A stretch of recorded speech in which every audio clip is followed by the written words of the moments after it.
এদিকে দেখতে পাচ্ছেন এই যে, তারপর হচ্ছে যদি এদিকে দেখাই আপনাদেরকে অসংখ্য ফুলজালি।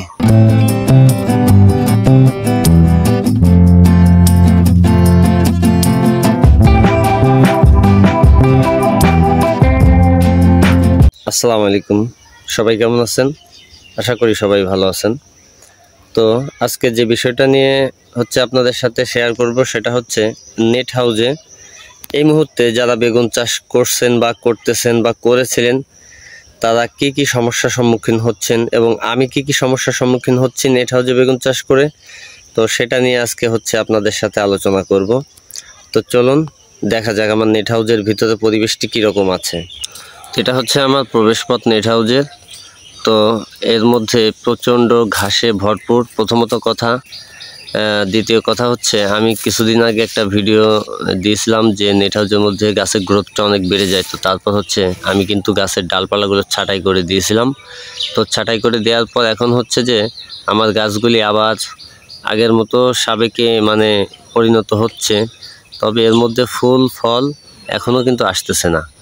তো এখন কিন্তু বাইরে যারা বেগুনের চাষ করছে তাদেরও কিন্তু একই সমস্যা ফিল করছে, তাদেরকে বেগুন চাষে ততটা প্রোডাকশন হচ্ছে না, যদিও কিছু প্রোডাকশন হচ্ছে তো সেগুলি কিন্তু পোকায় ভরপুর। আসলে 3 মণ বেগুন উত্তোলন আমি করেছি বাইরে থেকে, সেখানে আমি 20 কেজি বা 15 কেজি বেগুন ভালো আর কি বাজারজাত করতে পেরেছি। এত পরিমাণ ঘাস, আর ঘাসের কারণে জমিতে আসলে খুবই বাজে অবস্থা একটা, যার কারণে ঘাসটা এখন নিড়ানি দিতে হচ্ছে। তো নিড়ানি দেওয়ার পর হচ্ছে এখানে আমার আরও কিছু পরিচর্যার কাজ আছে। তো গাছের পাতাগুলিও কিন্তু পোকার আক্রমণে খেয়ে ফেলেছে। তো মূলত কথা হচ্ছে আমরা যেভাবেই পারি ঘাসগুলোকে পরিষ্কার করে দিয়ে তারপরে হচ্ছে আমরা জমিতে আবার সাবেকে পরিচর্যা করব। তো ঘাসগুলো আগে মেরে নিয়ে তারপরে হচ্ছে এটা করতে হবে। আর মূলত কথা হচ্ছে আমার এখানে গাছের পাতাগুলো কিন্তু খেয়ে একদম শেষ করে দিয়েছে। দেখতে পাচ্ছেন এই যে পোকাগুলি, এটা হচ্ছে লেদা পোকা। এর মধ্যে এত আমদানি যে কিভাবে হলো আমিও আসলে বুঝতে পারতেছি না যে এত পরিমাণে লেদা পোকা কিভাবে হতে পারে। আর যার কারণে লেদা পোকা আমি কোনোভাবেই তাড়াতে পারতেছি না। তো এই লেদা পোকার কারণে কিন্তু ফসলের অনেক বড় একটা ক্ষতি হয়। আর এটা অতিরিক্ত তাপমাত্রা বেড়ে গেলে তখন মাটি থেকে অটোমেটিক এটার উৎপাদন সৃষ্টি হয়ে যায়, অটোমেটিকলি এগুলি হচ্ছে আপনার হয়ে যাবে। তো যার কারণে এগুলি তাড়াতে কিন্তু অনেক সময় সমস্যা হবে। যেমন এগুলি কিন্তু বেগুন খেয়ে ফেলবে, তারপর হচ্ছে বেগুনে লেগে বেগুন ছিদ্র করে ফেলবে। ভিতরের যে আগে আমি যে বেগুনগুলি পেতাম সেগুলি কিন্তু খুব সুন্দর এবং সতেজ ছিল, কিন্তু বর্তমানে যে অবস্থা এখন, তো ভিতর থেকে বেগুনের আশা তো করাই যাচ্ছে না, তবে সেক্ষেত্রে অনেক ভয়াবহ অবস্থা।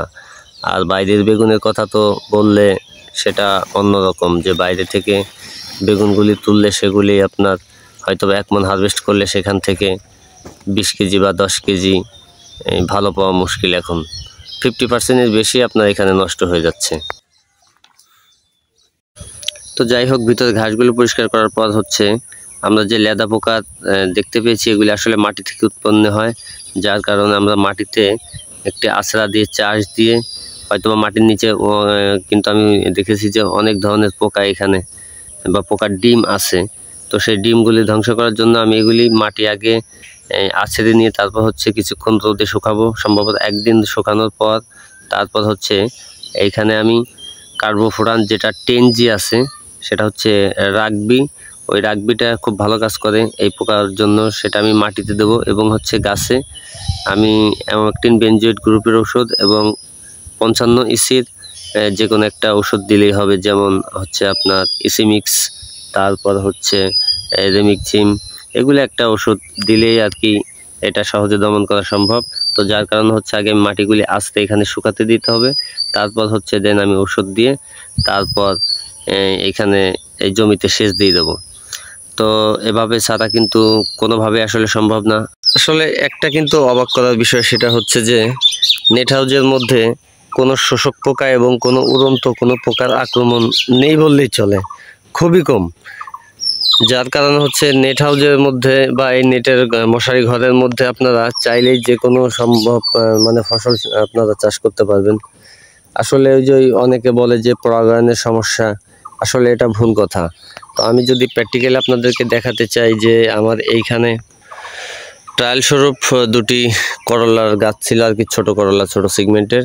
তো সেই করলা গাছগুলি কিন্তু আমি এই বেডের এইখানে একটা এবং হচ্ছে ওইখানে একটা, দুইটা গাছ আমি এখানে, মানে গাছ বলতে আমি এখানে বীজটা বপন করে দিয়েছিলাম। তো সেই বীজ থেকে কিন্তু আপনারা দেখতে পাচ্ছেন যে আমার কোনো মাচাও দিতে হয় নাই, জাস্ট নেটের সাথে এইভাবে আমি মানে গাছই অটোমেটিকলি এটা আপনার মাচা হিসাব গ্রহণ করে নিছে। এই যে দেখতে পাচ্ছেন, তো এখানে কিন্তু অসংখ্য ফুলজালি দেখা যাচ্ছে।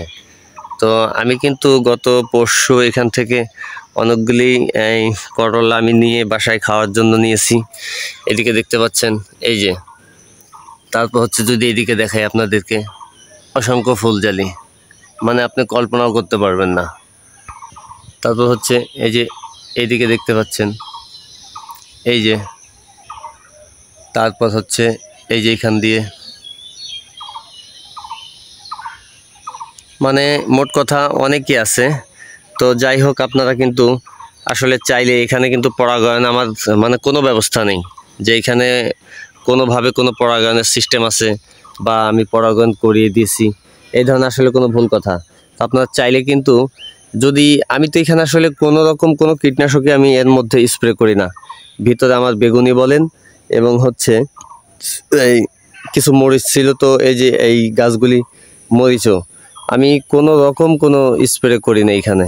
তারপরেও কিন্তু দেখতে পাচ্ছেন আমার এখান দিয়ে যে পরিমাণ আমার যে ফলগুলি সেট হয়েছে। তো তারপর হচ্ছে আমি যদি কোনো রকম কোনো হরমোন ইউজ করতাম, তো সেক্ষেত্রে কিন্তু আমার এখানে মানে প্রোডাকশন আরও হইতো। তো জাস্ট দুইটা গাছ ট্রায়াল স্বরূপ করছি যে আসলে বাণিজ্যিকভাবে এখানে করা যাবে কি না। তো যার কারণে আমি এই যে টোটাল জায়গাটা এখানে খালি করে দিয়েছি। তো এই খালি করার জায়গাটা হচ্ছে আমি এখানে করলা রোপণ করব, করলার চারাটা রোপণ করে দিলে অনেকাংশে দেখা যাবে যে আমি আগামী শীত পর্যন্ত এটা হারভেস্ট করতে পারবো। এবং ওই পাশ দিয়ে যা বেগুন গাছ আছে সেগুলি ওই পাশে 2 প্লট আমার বেগুন থেকে যাবে এবং এই পাশটায় হচ্ছে আমার করলাটা আমি রোপণ করতে পারবো। যেহেতু কিন্তু আমি এইখানটায় আমি আমার রেজাল্ট যা দেখতে পাচ্ছি, তো সেক্ষেত্রে কিন্তু এখন আমার একটা সাহস আছে যে আমি এই মশারি নেট ঘরের মধ্যে আমি মানে লতা জাতীয় সবজি আমি এখানে চাষ করতে পারবো। বাইরের তুলনায় কিন্তু এইখানে গাছের কোনো রকম কোনো রোগ ব্যাধি থাকবে না এবং গাছে কোনো রকম কোনো কুকরি লাগবে না, ভাইরাস ধরবে না। এটা আমি 100% গ্যারান্টি দিচ্ছি, যেহেতু আমি ট্রায়াল স্বরূপ 2টা গাছ এখানে রোপণ করেছি। সেক্ষেত্রে আমি নিজে প্রমাণ, এই গাছে কোনো শোষক পোকার আক্রমণ তো হবেই না। এখানে তুলনামূলকভাবে অনেক কীটনাশকও কম লাগবে, হয়তো বা আপনাকে মাঝে মধ্যে একটু হরমোনটা স্প্রে করা লাগতে পারে, জাস্ট এতটুকুই, এর বেশি কিচ্ছু না। আপনারা চাইলে এখানে বাণিজ্যিকভাবে যে কোনো সবজি আপনারা চাষ করতে পারেন নিঃসন্দেহে। তো আজকের ভিডিওটি এ পর্যন্তই। ভিডিওটি অনেক বড় হয়ে যাচ্ছে, যার কারণে এখানে শেষ করতে হচ্ছে। সবাই ভালো থাকবেন, সুস্থ থাকবেন, সকলেরই সুস্বাস্থ্য কামনা করে ভিডিওটি আজকের মতো এখানে শেষ করছি। আল্লাহ হাফেজ।